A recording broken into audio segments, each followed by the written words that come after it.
Hello students, welcome to the Tuesday session of Social Studies.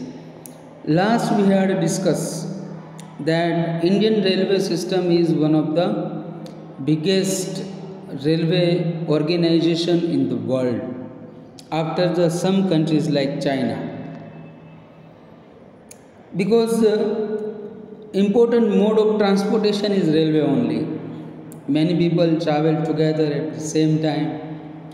Goods will be transported in bulk quantity. Traveling is faster. Instead of coal, diesel, electric engines are used. In some cities, metro trains are also used in Delhi, Kolkata, Jaipur. Recently, Ahmedabad also it will be inaugurated and very soon it will start. Then the waterways are there. Waterways, comparison to other transportation, it is inexpensive. Ganga and Brahmaputra are perennial rivers, hence steamer boats are used to transport the passengers and goods throughout the year. International trade and traveling is a pleasure for carried via waterways. That is why waterways are very useful. In the present time, airway is also useful to reach one place to another within a short span of time. Airports are constructed for the safe takeoff and landing of the aeroplanes. You might have traveled in the aeroplanes, so you know what are the protocols and rules and regulations followed at the airport. International airports are located at Ahmedabad, Mumbai, Delhi, Kolkata, Chennai, Thiruvananthapuram. Indian Airlines provides the service for the domestic travel. Air India provides the service for the international travel. Apart from this, private airlines also function and important travel by air.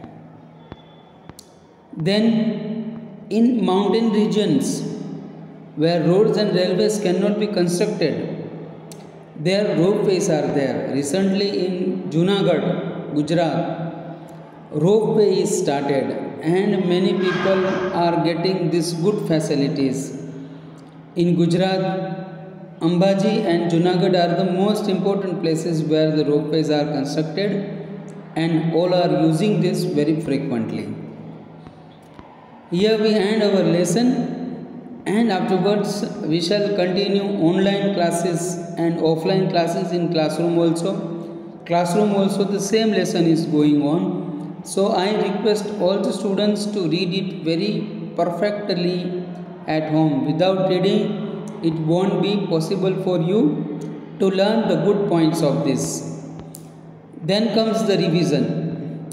In unit 1 to 5, you have already studied some points. So these points you can prepare by yourself at home and study these points.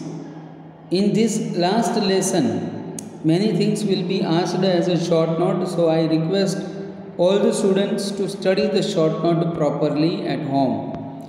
Then let us think point. There are many questions given. There are many questions frequently asked by the INEX. That also you please try to write. Let us do by ourselves. It is a project work.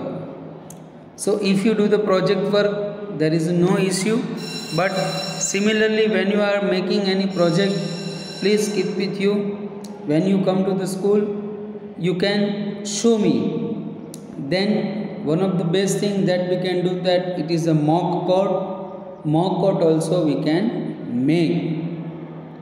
And we can make the list of the important events occurred during the Mughal era.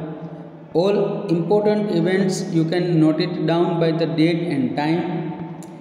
Then forest resources points also you can use it.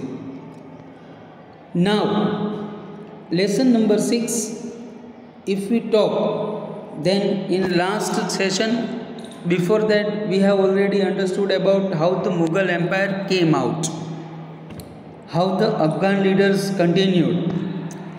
Now, what is the golden age for the Mughal Empire and downfall?